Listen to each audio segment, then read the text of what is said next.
welcome to episode 20 of Beat the First Man with me, Reedy. Happy New Year to you all first of all. Hope you had a nice New Year's Eve and saw in the new year as best as we possibly could in our new Tier 4 circumstances. Thanks to all of you who continue to watch, to all the new subscribers who've come on board, to those who watched the Euros by Dice through the Christmas break, which saw Sweden run out winners. Let's see how closely that pans out to what actually happens in the summer. To the new guys watching, thank you for joining us. Hopefully you'll like it. I'm sure you'll catch up. It's not exactly rocket science this, to be fair. It's just me throwing a load of stuff together. So a few bits for tonight. We've got a classic Tales of the Unexpected. It's an absolute beauty. Ted's back with a bang. And little Shouty Man, he's speaking out on behalf of one of our subscribers, so if you put something in and little Shouty Man agrees, he'll have the shout out for you. But we'll start with the Lineal UEFA Cup and European Cup. There's not been much action. Lineal European Cup, there's been nothing. But Bayern Munich, put my teeth in, they entertain Mainz tomorrow night, looking to continue to defend the trophy, now into January, having held it since the start of the season. Real Madrid, they did win it in midweek. They drew with Elche, which means that they retained the trophy, and they move on, and they're at home to Celta Vigo today, trying to defend the Lineal UEFA Cup. So that carries on as normal. You will notice, still wearing the Stoke Gabriel shirt, which can only mean one thing. They played at Dartmouth. They didn't win, but let me tell you, they scored. Not 0. Not 1, 2. 2 goals. 2 goals. So they've got a point at least out of that. I know they have. I know this is the time they've got the point. Hang on. What was the score? 6-2. Yeah, they lost 6-2 at Dartmouth. By all accounts, the first half wasn't great. I think it was either 3-0 or 4-0 at half time, but second half much better. 2 goals back in the second half, made much more of a fist of it. It's just putting together that 90-minute performance now, by the sounds of things, to get off the mark. But it looks like COVID has killed our hopes. So God knows when I'll be wearing that. I could have this shirt on till September next year at this rate. But they go on, they fight on. They've added some players to the squad, so hopefully Stoke Gabriel can get that first at least point on the board before the end of the season. But anyway, I think we've not had one in 2021.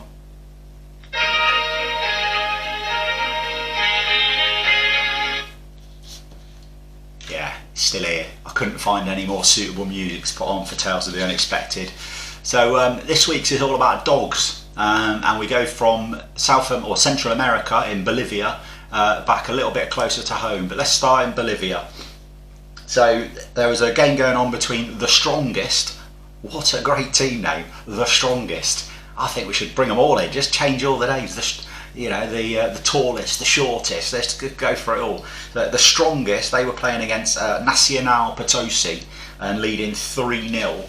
When a dog ran down the touchline and decided to invade the pitch. Not only did it run onto the pitch, it stole a boot off the side from one of the dugouts and just ran around with it for glory. They couldn't catch this dog. 2 or 3 minutes they were chasing it around the pitch, but eventually a player called Raul Castro from the home side managed to catch the dog, picked him up, scooped him off, and got him to one of the stewards on the side and got him to look after it. But in a nice touch, Raul Castro's adopted the dog. He was a stray, and he's decided to keep the dog and look after him. So hopefully he shouldn't be invading the pitch anytime soon. But we come a bit closer to home, and we head to Oadby. So literally 5 miles from where I used to live. And Oadby Town were trailing Leicester Nirvana 2-1 in a league clash with 12 minutes to go. It had been quite an ill-tempered clash. Both sides were down to 10 men. And there was an Alsatian who was with a home supporter, and he'd spent the game barking very loudly, and you know what Alsatians are like. When they bark, they look quite angry, aggressive dogs, even if they're not. Anyway, this dog continued to bark relentlessly. He was jumping up at the fence, barking at players. So the referee actually asked the owner to calm the dog down, but it just got worse. So the dog escaped the clutches of its owner, ran through the technical area onto the pitch. The ref had to pause the match. Ding ding! While the owner tried to come on the pitch and retrieve the dog, but the dog was having none of it. The dog was just running around, barking at everybody, jumping at people. So the ref basically decided that enough was enough. Ding ding! And literally, he called the game off. He abandoned it. The match was abandoned because of a dog. There was 12 minutes left. He abandoned the match and just left the owner to it. He might still be there now, but rather brilliantly, my production team, yeah, there is a production team, I don't do all this on my own, they managed to get some footage of the dog and of the incident. They knew somebody at Oadby, so just leaves me to say this: roll VT, production team.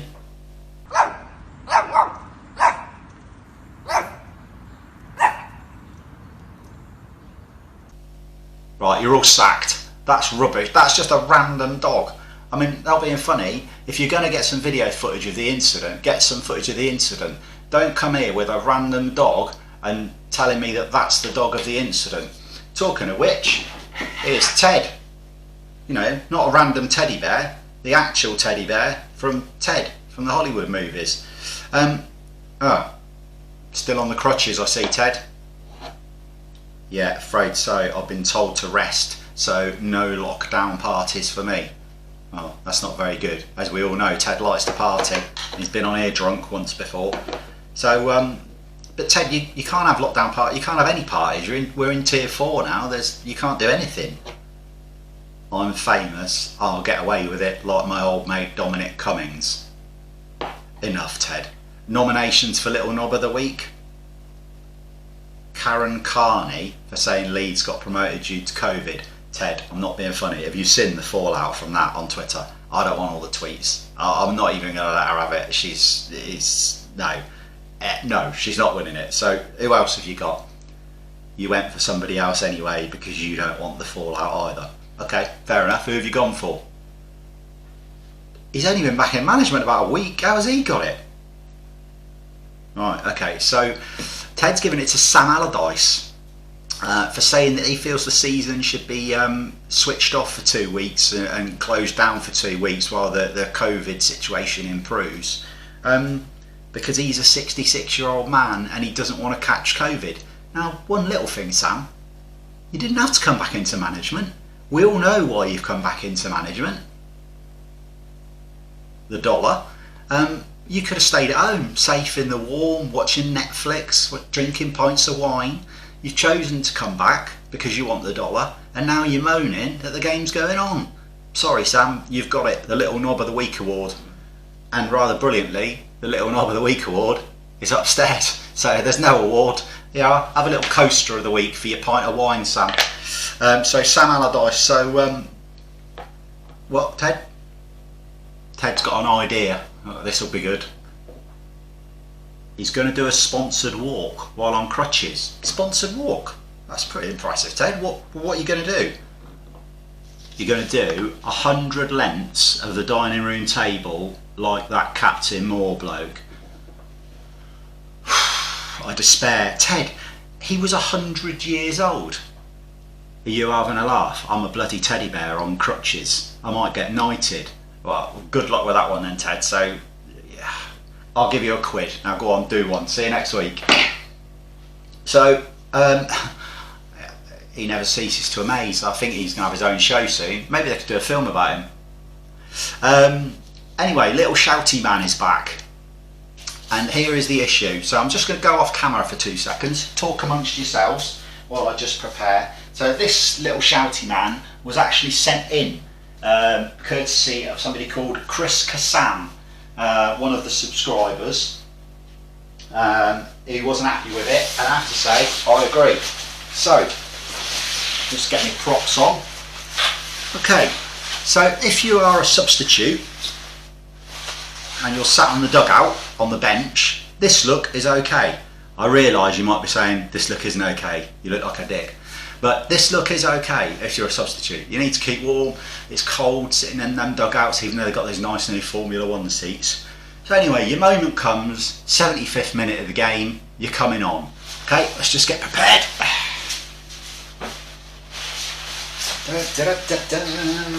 Here I come. I'm going to change the game. I've got my short sleeve shirt on. Hang on a second. Short sleeved shirts and gloves. What is that about? Why would you do it? Surely if you need to wear gloves, you need to have a long sleeved shirt. You can't have a short sleeve shirt. That's ridiculous. Surely you should have a long sleeve shirt. It's that you're either too hot or too cold. Make your mind up. I mean, why don't you go the full hog and keep the hat on? Or you know, maybe if you just had one hand that was cold, you could come on like that. You know, maybe that would look good.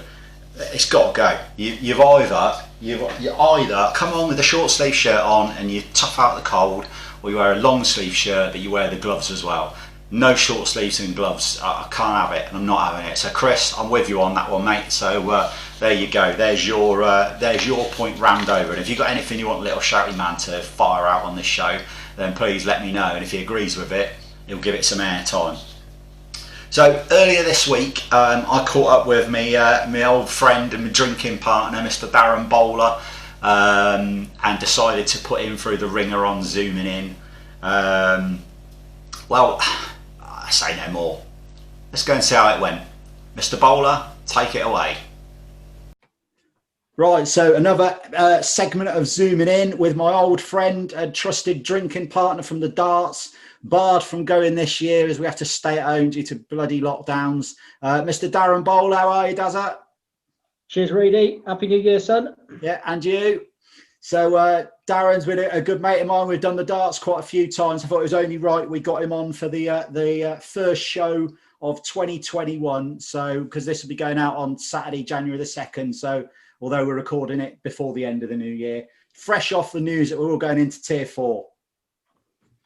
Join the club. So yeah. So as you know, Daz, we play a game called What's the Word? So on the back of here, there will be a word. Your buzzer, which I've already given you, is Kevin Francis, which Super Kev. My old amusement all round. So we're going to start with a little bit of 7 up. So 7 basic questions about you, because obviously not everyone will know you that watches this. So for those who don't know, Dazza, who's your team? Oxford United. Oxford United. And what was your first game watching Oxford United? I can't remember what my first game was, but I mean, the season that sticks in my mind is first going, although I've been to games previously, was 83-84. So when Jim Smith managed us and we steamrolled the division to win the title. Incredible season. Beat Leeds 4-1 in the League Cup that year. Beat Man United in the second replay at the Manor Milk Cup. It was just unbelievable times. What's your first game that you vividly remember? Your first one that you kind of vividly remember? The Leeds game. Yeah, it was the fog and the ice. Oh yeah, the game should never have been played. The atmosphere was just incredible. Roaring the team down the London Road, packed in like sardines. It was, that for me, just talking about the hairs on the back of my neck stand up, and I think that's what really hooked me. That's the first game where you thought, this is a little bit special. And you had 2 seasons of back-to-back championships, top flight Milk Cup, and then just years of disappointments. We'll come on to that later. So, that quite brilliantly brings you on to your biggest high as an Oxford fan. I reckon I know it, but I'll let you say it. I'm not sure. I mean, there's a few, but for me, it's got to be the 2010 conference playoff final. Few reasons really. I wasn't there in '86. So I had to stay at home and watch the 1986 Milk Cup final in my living room, while my dad drove a double-decker bus from Wood Farm with all my mates on it. And I just took so much stick for so many years. And then the sort of decade and a half leading up to that game had just been absolute dross. We'd suffered 2 relegations at the Manor, and then we went down a non-league, and it was, we'd had a really tough time. So it was a couple of demons sort of banished in one go, and it's just, an amazing day. Yeah. We were back on the coupon, as the commentary said. And so that takes us nicely. Probably it might link in. I would have thought your lowest low as an Oxford fan. Oh, being relegated out of the Football League. I know I never thought growing up I'd ever see my team in the basement division of the Football League, and then to be down there and get relegated when we should have been nowhere near. And just to add insult to injury, the day that we got relegated, there were 4,500 Leyton Orient fans in the ground, loads on our pitch celebrating promotion while we've been sent down to the conference. I've never, ever felt anywhere near as low as that. It was the pits. I can And imagine. probably worse to follow. You know, you lose at home to the likes of Hayes and Yedding in the conference, but that moment was just heartbreaking. It was awful. I can imagine Leyton Orient hold a pretty special place in Oxford's hearts now as well. I can imagine there's a new forced rivalry. I mean, they're not to the levels of Swindon or a certain club from the northwest, but they're certainly not on our Christmas card list. So, favourite ever player, not necessarily best player, but favourite ever player that you've watched playing for Oxford? Joey Beecham, without a doubt. I'll always say, you know, I watched Oxford around that time when Anderson went from Pompey to Spurs, and he was as good, if not better, than Anderson. But he just didn't fulfil his potential. He was absolutely amazing. You know, he just beat people with ease. You know, for those who don't know him, look on YouTube and look at the goals that he scored. Just an incredible player. Absolutely top draw.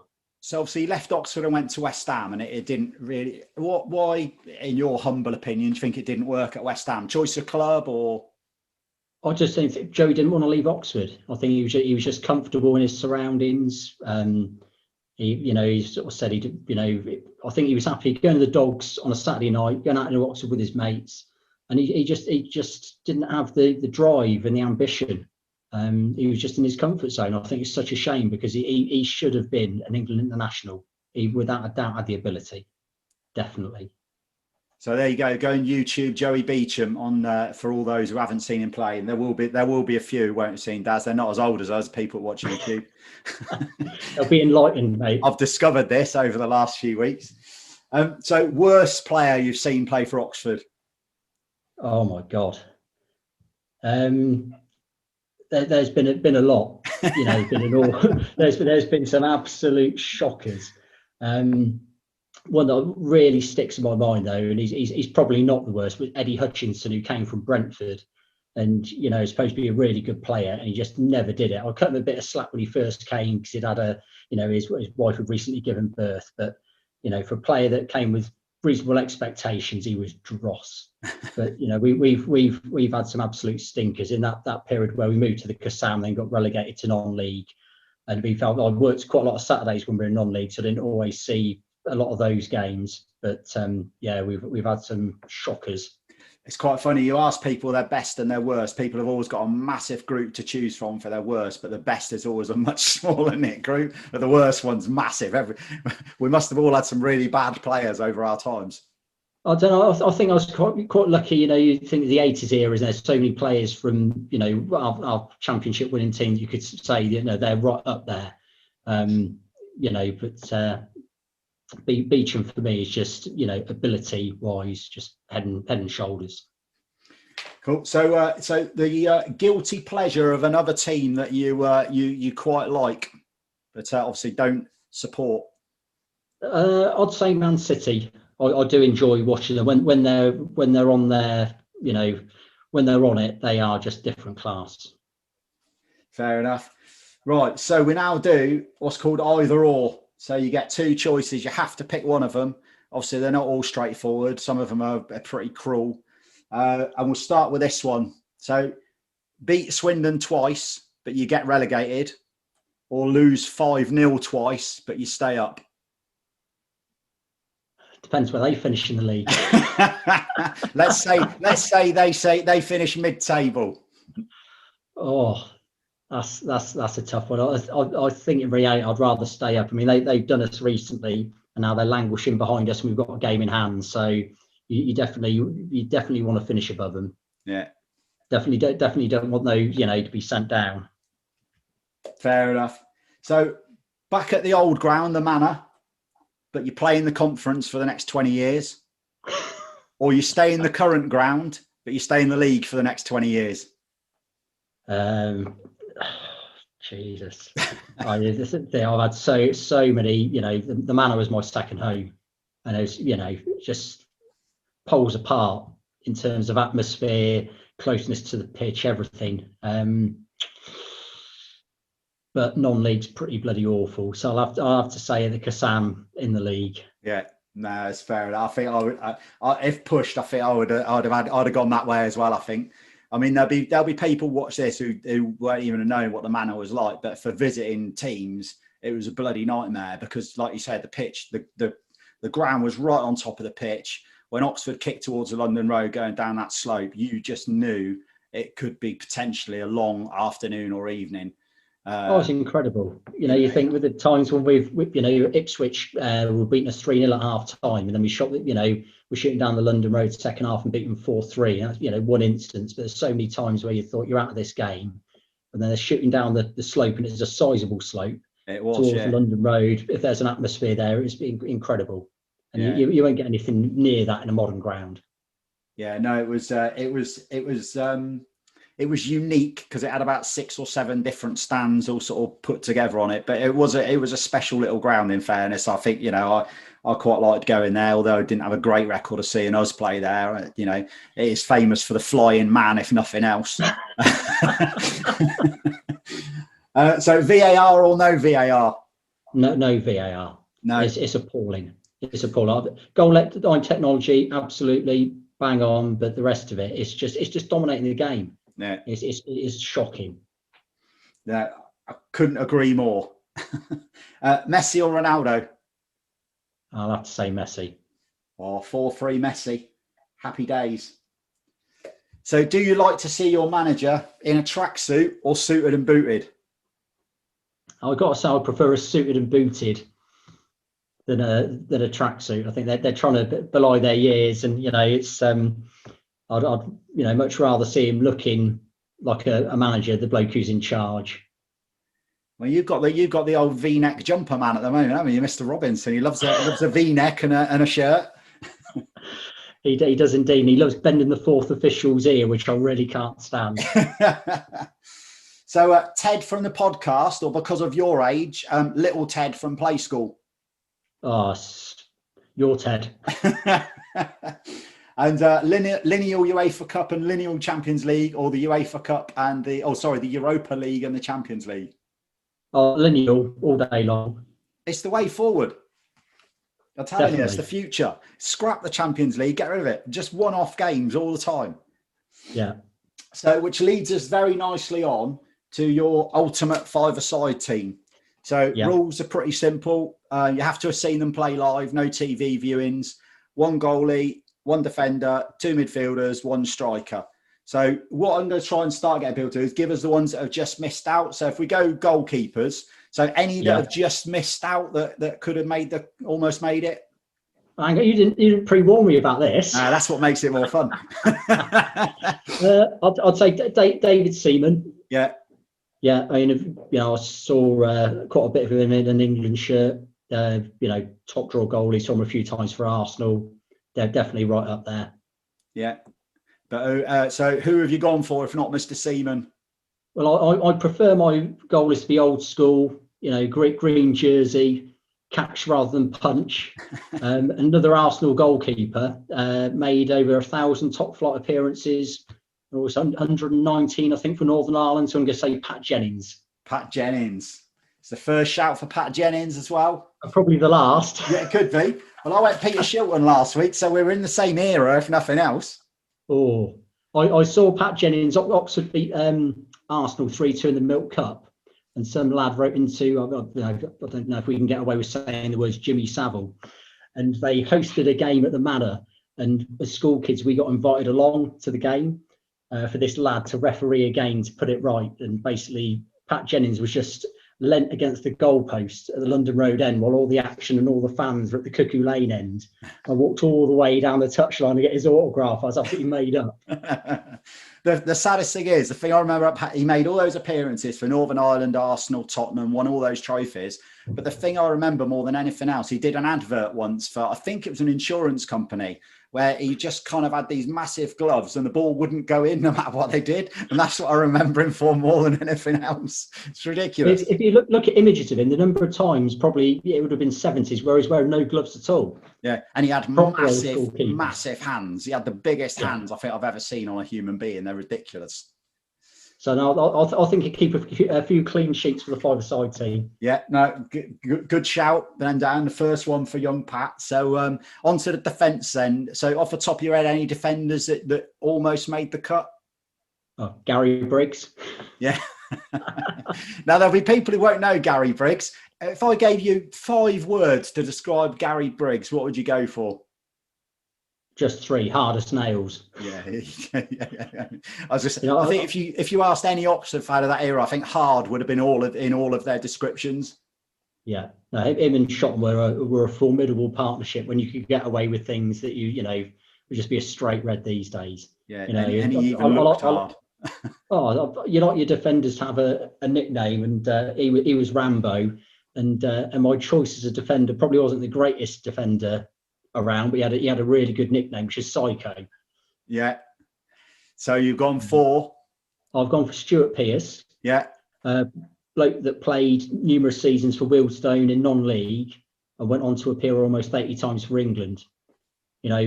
Proper hard defender, cracking left foot, free kicks. But for me, moment that absolutely stole my heart. I was at Euro '96 versus the Spanish behind that goal in Wembley, and he stepped forward to take a penalty. And I think, like many around me, were like, "What the fuck?" You just thought he's going to miss again. Say that on this channel, Daz. Sorry, it's going to absolutely destroy him. After what happened in Italia '90, you just thought, "Please no." Yeah. And when he scored it, and his reaction was just. It's just incredible to be there for that moment was special, and I say tremendous defender. Yeah, I mean, I think even as a Scotsman, I think I think the English always get accused of not quite as being as passionate as their Celtic brothers. But I think I quite like Stuart Pearce because he shows that sort of passion that I think is sometimes missing from English. But I think there is a little bit of a tendency with English people, and I don't want to stereotype English people, but to be a little bit withdrawn when it comes to being passionate about their nation, when in fact, actually, Stuart Pearce just epitomised what it should be in that very instance. I quite liked it. I thought it was great. It's tremendous. And what you want when you go to watch your national team, you want a player that's, you want your players to bash out the anthem with a bit of gusto, and he was always one that was there, chest puffed out, giving it his all. You could see how much it meant to wear that shirt, and I think some of that is possibly from his non-league upbringing. That to get to like the pinnacle of your career, I think it really meant a great deal to him. I mean, crap manager, but great defender. But we'll tell him from the safety of our own homes. Damn right. So first of your midfielders then. Gaza, pre-injury Gaza. Yeah. Oxford travelled a white out lane. We'd beaten Chelsea in the previous round of the FA Cup that I was there for, and he was the difference between the sides. He was absolutely incredible. Sort of Maradona-esque, the way that he carried the ball, scored an absolutely cracking goal. But he was just on a different planet. It's another one that slightly different to Joey, but just didn't fulfil his potential. That stupid challenge just curbed his career because he could have gone on to true greatness. Yeah, he's for me. So he's probably the last of the real maverick style footballers who enjoyed playing football, but he enjoyed equally going to the bar in an evening. And one without the other, he probably wouldn't have been the same player because he would have been, I'm not sure how good he'd have been in today's modern day, because I think they'd have tried to drum it out of him. I think they'd have tried to regiment him, and but on his day, like you say, he was insane, insanely good. But I think this day and age with social media and everything, in fact, everyone's got a phone in their pockets. Footballers can't get away with going down the boozer with Jimmy Five Bellies, can they? So no, I don't think you'll see that again. No, you're probably right. Well, if they do, we'll all see it the next morning. Yeah. So who are you putting alongside Gaza then? Kevin De Bruyne. Right. Okay. I've seen him a few times since, but the first time I saw him live, I got taken to Man City versus Southampton, and you had him on one wing and Sterling on the other, and the gulf between them was enormous. You know, this is going back a few seasons. I mean, Sterling's come on leaps and bounds now, probably more on a par with him, but the golf in class, you know, he just knew exactly what he was doing, went past with people at ease, knew when to pass, knew when to shoot. It was, you know, just a masterclass. He was, you know, a very, very special player. It's just a joy to watch. Yeah, his ability to find an extra yard is incredible. He doesn't even seem to move his body, and he finds an extra yard. I don't know how he does it. I've tried to sort of watch it and see how he does it, but I've given up now because I can't see how he does it.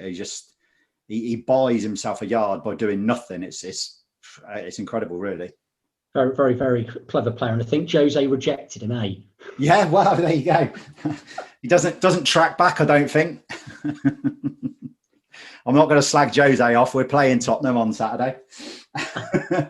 So up front, so I'm going to say, obviously, you grew up in an era watching Oxford in the 80s where you had a partnership that not many will know outside of Oxford as being massively prolific, but as a partnership were unbelievable in Billy Hamilton and Johnny Aldridge. And as a pairing, unplayable on their day, fair to say?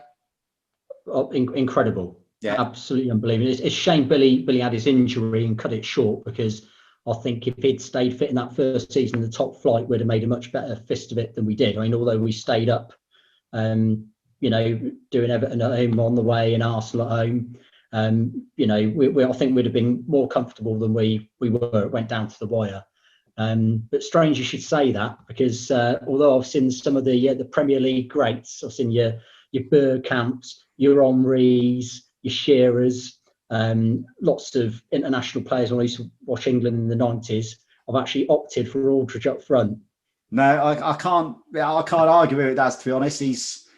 I always felt a little bit sorry for John Aldridge, because I felt that he always had that thing of the sort of Ian Rush thing, where people said he was obviously following in Rush's footsteps at Liverpool, and he looked a little bit like Rushy, and he was a Scouser. Yeah. And I just felt really, because he had everything. You know, he was a class act in his own right, and he deserved to be, you know, treated in his own right and not seen as being compared against Rush like he was. I mean, at Oxford, in that, you know, those 2-3 seasons he was at Oxford, I mean, I said him destroy us when, well, let's just not forget he did get Lorimer sent off, but he destroyed us that day. What was the score that day? Well, I think we were 2-0 up until Aldridge cheated. 5-2, wasn't it? Yes, it was 5-2. Yeah, we decided to take the TV gantry down afterwards because we were a little bit disappointed. Well, I mean, that was a match of the day game, and you know, we were on regularly even when we were stormed to the second division. I think Billy Hamilton might have won a goal of the month competition. But, you know, those two up front were just incredible. Absolutely superb. Yeah, and I think Hamilton, actually, ironically, out of the two, I think Hamilton's probably more suited to today's game because of his size, his stature, and his, you know, he had a bit of turn of pace as well. I think a fit Billy Hamilton nowadays would be in the top flight team. I don't see any reason why he wouldn't be, other than his injuries. But I mean, you know, Aldridge scored, I think, something like 330 odd goals. He's in the top 10 goal scorers in English Football League history or something like that. He's, you know, and to do it in an Oxford side as well, it's all very well these fancy downs from the Premier League. How many would have done it back in the 80s on those mud bath pitches? Beautiful surfaces. England fashionable team. That's not a bad side. I can't deny it. And I think you have to go Aldridge. I think he's, you know, anyone who was an Oxford fan of that era, I think, you know, so he's got to be either very close or in the side, in all fairness. I couldn't not pick an Oxford player, and with the Irish connection as well, he was nailed on. And he's a jolly nice fella as well, because he did a sportsman's dinner for us at Whitney once, and he was a real nice bloke as well. So I met him out in Magaluf in 2000. Went on a post-season trip out there, and there was loads of football clubs over there, and he was there with Tranmere, and he was absolutely spot on, top bloke.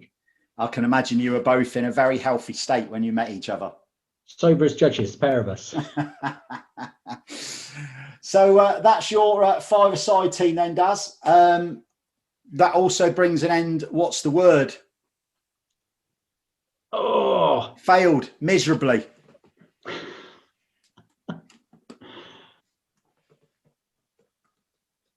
Oh, I told you. I even wrote the You note even wrote to a remind post-it myself. note. Look, see, it's not just me that does post-it notes. Schoolboy error. So that just leaves one thing for you to do, Daz. So the new thing I'm going to do on Zooming In is whoever's on Zooming In gets to choose the Guess V Knowledge match for the weekend. So so at the moment it's Guess 8 Knowledge 8 because I gave her a Christmas present. All she had to do was guess the England manager's name and she got it right. So it's 8-all now going into this weekend's games. So what game have you very kindly chosen for us this weekend, Daz? I've gone for Chelsea against City. Chelsea against Man City. Oh, God. Right, okay. Away win. Well, yeah, I can't predict Lampard's lot to win. I can't bring myself to do it. It's going to be a draw or a City win. Daz, that's been brilliant. I've really enjoyed that, mate. It's been great to catch up. I'm with you, mate. Thank you very much. Next year, maybe we'll do a Beat the First Man special live from the Ali Pally, all being well. Yeah, be good. Stoke Gabriel shirts out for the lads. Yeah, well, I'll tell you what, if we don't go Stoke Gabriel players, there's something wrong next year.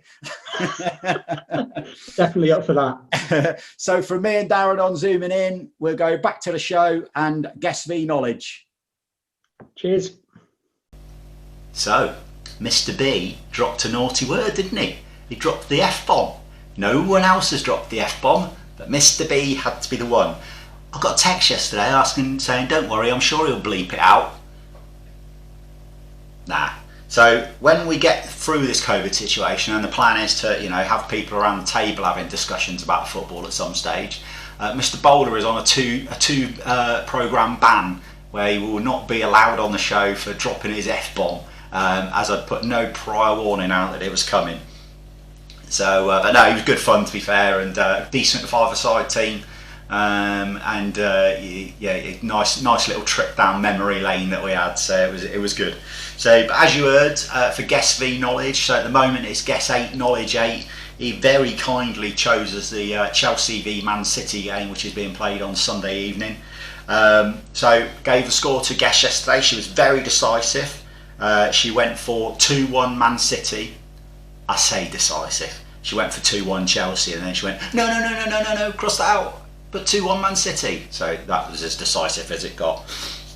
So anyway, I think our old mate Frank, he's having a bit of a dodgy run at the moment. So I think he's going to go for the old defeat avoidance tactics, which he's used in a couple of games this season. I don't think he can afford another defeat. They're slipping down the table. They're currently sitting sort of 6th or 7th, and they're falling a long way behind. And yeah, people say what they like. The amount of money they've spent, they have to be challenging for the title this season. Anything else is a failure. So I think he's going to play out for the draw. I don't think he's been so desperate to avoid defeat against one of the top sides. City, as we know, have had their COVID issues. It sounds like they've got a few players missing. I still think they've got enough to cause that Chelsea side problems. And if Chelsea aren't on it, I think City can get something from this. So I think I'm going to go for a 1-1 draw. I think it would probably suit both clubs at this moment in time to kick 2021 off with getting a point. So let's see how that pans out. But that's pretty much it for this week. I haven't got an earring in, or actually I've got a really itchy ear. Thanks again for watching. It's so much appreciated. It really is. I realise I'm just a 49-year-old bloke talking shite about football and throwing the odd bit in, but it is appreciated. I enjoy it, and if you guys enjoy watching it, then all the better. So if you haven't already, please go down the bottom of the screen and click subscribe. But there's another one to click this week, and it's important because I'm terrible for it and I'm forever doing it. Is the little bell for notifications. So there's a little bell somewhere when you click subscribe. It's next to the little bell. If you click that, you'll get a notification every time I drop an episode. which means if you're not on social media, or you drop off social media, whatever reason, you'll still get your notifications that a new episode has landed. Because I'd hate for you to miss one, now that you're all such big fans. So the goal this year, we want to get 500 subscribers by the end of the year. It's a massive target and it's a massive challenge, but it'd be really good if we could get to 500 by the end of the year. So for this week, that's it. Stay safe, everyone. I know it's tough. I know, nobody likes it. Nobody's enjoying it. We will get through it. We will beat this shite, and we will get back to normal. And trust me, when we get back to normal, this is going to be bigger and better than ever. So stay safe. Have a good week, and see you next time.